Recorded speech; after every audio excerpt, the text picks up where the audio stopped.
You guys all ready?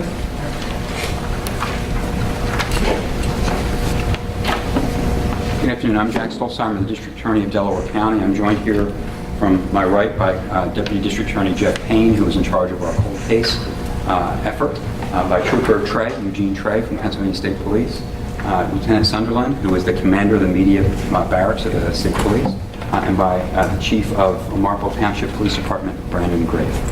We are here today to announce the arrest and the charging of David Vanstra.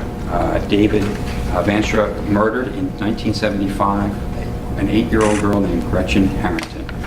David Vanstra is, ladies and gentlemen, a monster. He is every parent's worst nightmare.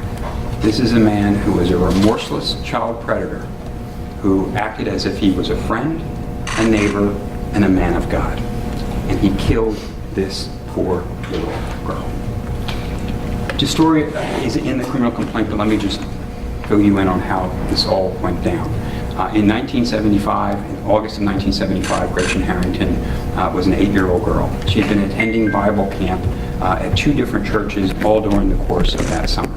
One is at Trinity Chapel in Lawrence Road in Broomall. The second is her father's church, the Reformed Presbyterian Church. David Vanstra was the reverend at the first church, the Trinity Chapel.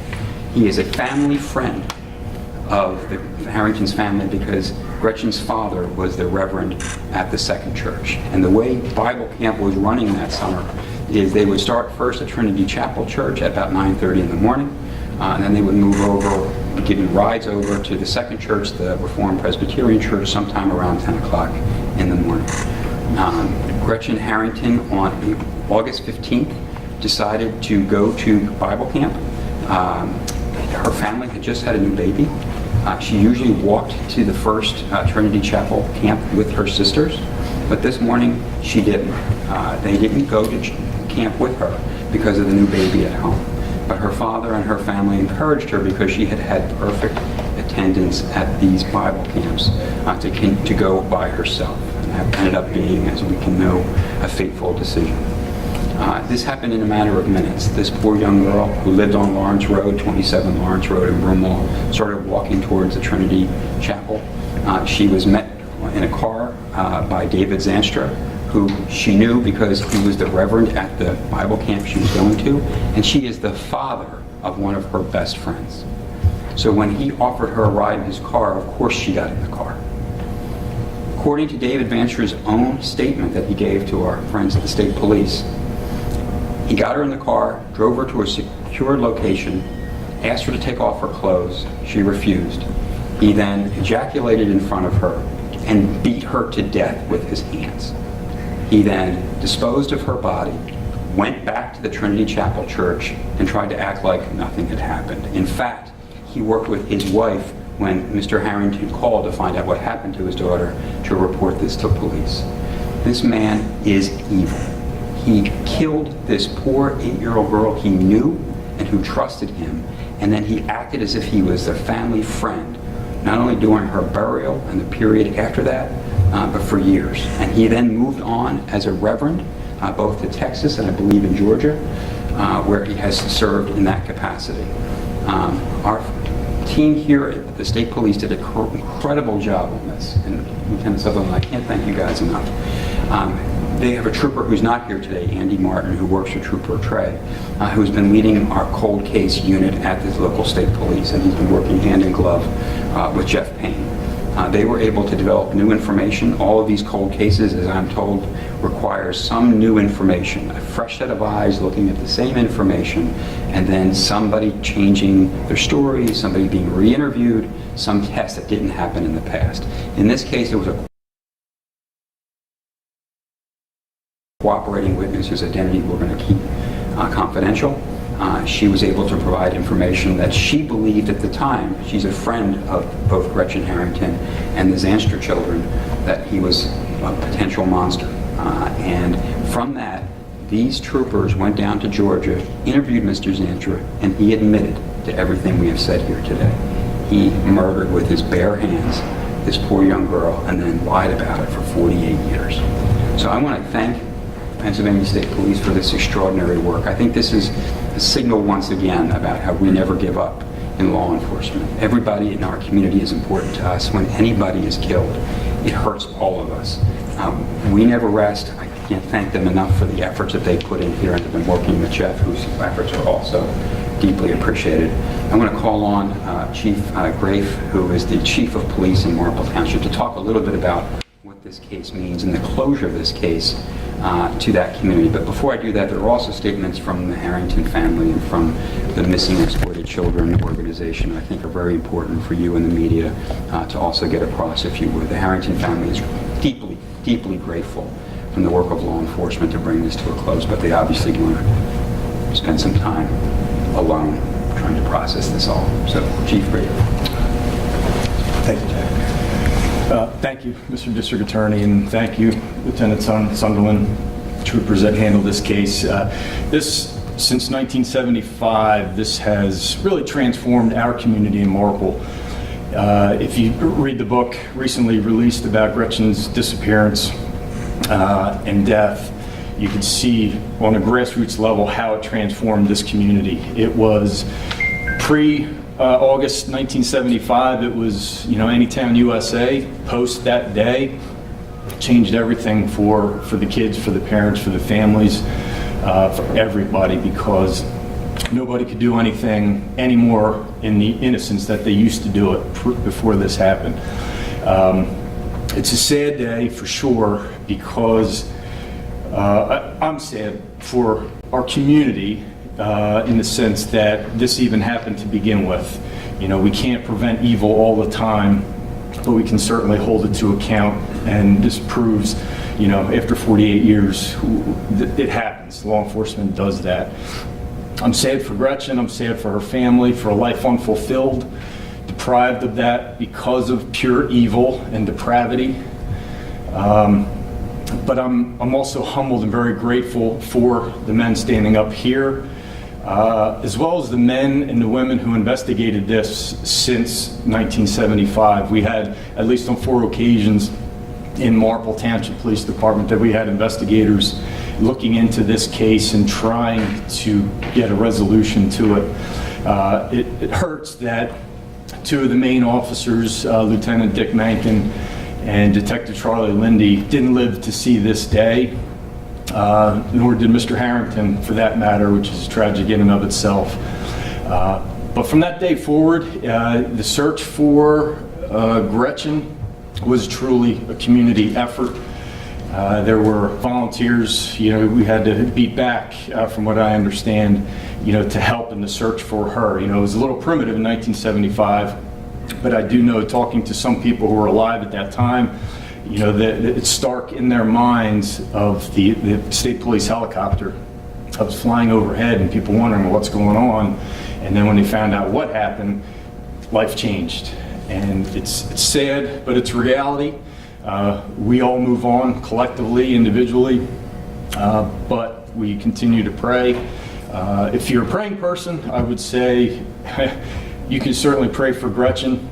I don't think she needs it. She's been in God's hands. Pray for the soul of the evil man responsible for this, because he's going to need it. So thank you. I just want to thank Chief Grafe, and I want to thank the troopers here today again. I'm with you. Gretchen is now at peace. Her perpetrator is going to be brought to justice. Just so you know, he is in Georgia fighting extradition. We are going to get a governor's warrant. We're going to bring him here to Delaware County.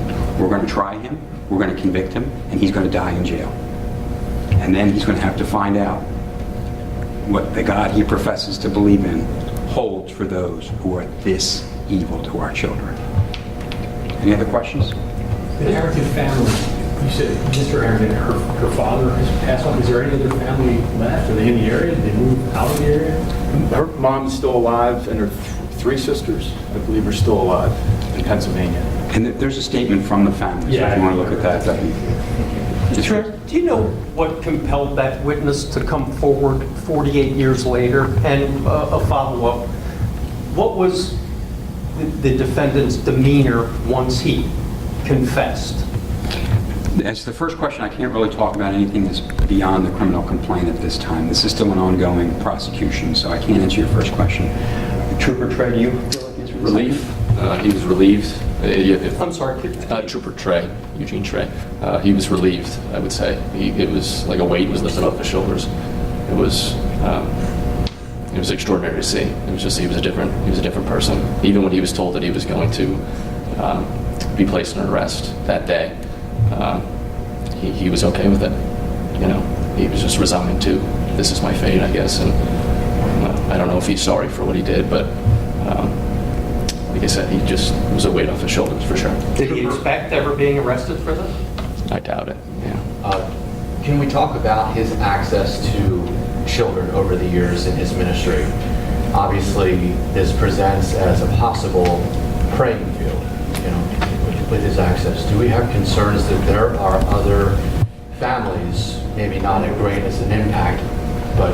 Great question, Joe. Yeah, based upon the information that was developed by the troopers, we are concerned that there may be more victims who might have been sexually assaulted by this man, this evil, evil man. So I think the trooper will suggest to you that we need to be vigilant. If anybody has any information about that, if David Vanstra ever committed an act against you, please reach out either to District Attorney Jeffrey Payne or to the Pennsylvania State Police Trooper Trey.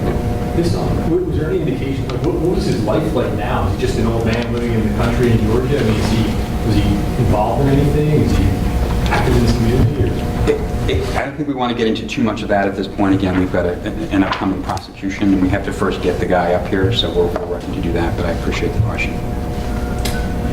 Can you speak at all to the idea that there was DNA collected from Zanstra and how that may be instrumental in helping to solve potential other cases? And is there a concern that the church knew about this? Because he moved around to potentially 6 other locations throughout his ministry. Did he become a problem? And is there a concern that this was a larger cover-up? Well, to your first question, I can't really talk more about any DNA or anything like that at this point. Again, we've got an ongoing prosecution. The second question is always a concern, Maggie, when somebody has been in a position of power that he had, right? He was a reverend for a long time at churches across, I think, Texas and Georgia as well after he left Pennsylvania. So again, this is potentially, there could be other victims out there. We would ask them to contact us. We want to hold him accountable for everything he did. If we can do so, and I think officials in Texas and Georgia would want to do the same thing. I don't really have any contact with the church. I mean, he hasn't been at this church in 48 years, I think. I think he left shortly after all of these things happened. I don't know about any other disciplinary records. We were just dealing with the facts that we had before us. We wanted to get him to make the confession that he did, and now we've got his confession. We want to bring him here to get justice for Gretchen. Jack, knowing that, as Chief Grape mentioned, this case changed people's lives. I had a woman tell me that her little sister, after participating in the search, was no longer allowed to walk to school by herself. Yep. This literally shattered people's innocence and ability to think that we live in a safe community. What does today do? I think it's a great point, and I do think that's what's wrong.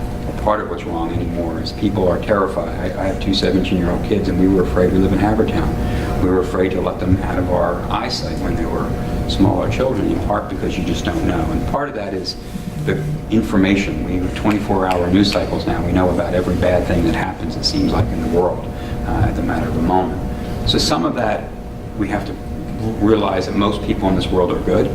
And that most pastors, especially, and people who claim to be God, are good people. So we don't want to over-dramaticize it. But there have always been people, and there always will be people, who are this cold-hearted, remorseless, and just evil people. Thank God there's law enforcement here to hold them accountable. And Joe, however long that takes, we're going to do it, because this young lady should be alive. What happened to her is just horrendous. It has changed that community, but it's to your point. These kind of cases, when we see them, they make people afraid. And we can't be afraid of each other. We still have to be able to live in a society where we all believe that most of us are good people who want to do good things and care for each other's children. But the world isn't what it was in 1975, I can tell you that. And that's a shame. But hopefully, to answer your question, people will see that law enforcement does not rest. Pennsylvania State Police, Marple Police Department, District Attorney's Office, Delaware County, we did not rest, and we will not rest until this man is held accountable. Jack, just If I could add just one more thing real quick. So not only does it initially fracture a community, I think, in the sense that, oh my God, I can't believe it happened here, but it quickly joins them all together. And I think it really brings everybody together over a short period of time. And then for the long term, it really cements relationships. I'm just speaking for Marple for sure. People looking out a little bit more for one another, for your neighbor, for your relative. So, I'm with the district attorney here. It feels like it's all the time, everywhere. It's not. Good still is much more prevalent than evil. We just don't hear about it, but we see it at that level. And something like this brings it out, as tragic as it is. Chief, what's it feel like to solve a crime 48 years later? Talking to that guy, he solved it. It's great from my standpoint, but Same. these I guys solved would it. echo what the chief said. It's tremendous. And Corporal Martin, Andy Martin, obviously, he picked the case up, I believe, in 2017, and has been running down different leads. There was another suspect who he was able to eliminate, and then obviously he turned his focus to the Reverend. And he was tireless in the things that he did, and he brought me into the case a few months ago, and we went and spoke to Mr. Zanstra on just sort of the pretense of just a regular conversation, and obviously we ended up where we are today, but it's a tremendous feeling. It was an incredible few hours, for sure. You had mentioned that he felt like a weight was lifted off his shoulders. Mhm. Did he present it to you? Did it take a lot of crying, or was he ready to give it up? Yeah, I don't think I want to go too much into that, unfortunately. I just, to that question, I think that should be the motto of the state police. They're relentless in seeking justice, and they get it done. That was the question. What does the resolution of this case say? What is the message that this gives to the community about your department? We in law enforcement take an oath. We stand up for every single person in our community. We care passionately about everybody. And no matter how long it takes, no matter what effort it requires, we're going to get the job done. 48 years is a long time. I was 12 years old when this poor little girl, and I lived in the town next door, was killed. For us to be able to put her at peace and knowing in my faith where she is, letting her know that we cared, we never gave up, that means everything. And I think everybody in Delaware County and everybody through Pennsylvania, these state police are the best and the brightest. They do not give up, and we will never give up on anybody in our community. Thank you. Jeff, did you say something? Jack, do you remember this case when you were 12? Barely remember 2 weeks ago Okay. anymore, Joe. I remember a little bit at the time that there was news stories and stuff. There was a lot more newspapers and things at that time. But we're all in Delaware County where everything is pretty parochial, right? And Havertown and Broomall are next to each other. But yeah, and as I came into the job and knew about the case, it really is striking.